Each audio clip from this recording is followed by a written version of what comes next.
Sveiki! Trumpas reportažas iš darbinės aplinkos, kad galėčiau atsakyti į klausimą, kaip yra atnaujinamos, alyvuojamos bambuko grindys.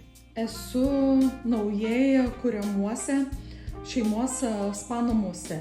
Čia yra įkurdinami miegamosios vietos. Kaip matyti, visas privačių spa namų miegamųjų įrengimas dar procese.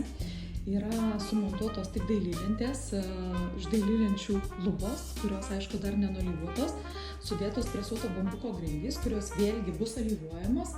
Šį kartą yra dėtos pilkos spalvos ir jos yra nušlifuotos, nes norisi natūralios, gražios spalvos, kuri tiktų prie kuriamo spa interjero.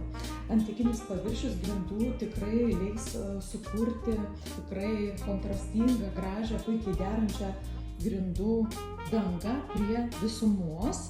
O presuotas bambukas, būtent alyvuoto atveju, leis tikrai puikiai ir paprastai prižiūrėti šią dangą, ypač pasirinkus alyvuoti ją su vieno sluoksnio alyva, kada klientui bereikia tik tai naujai užnešti alyvos sluoksnį, norint tą alyvą, tą spalvą atšviežinti, atnaujinti.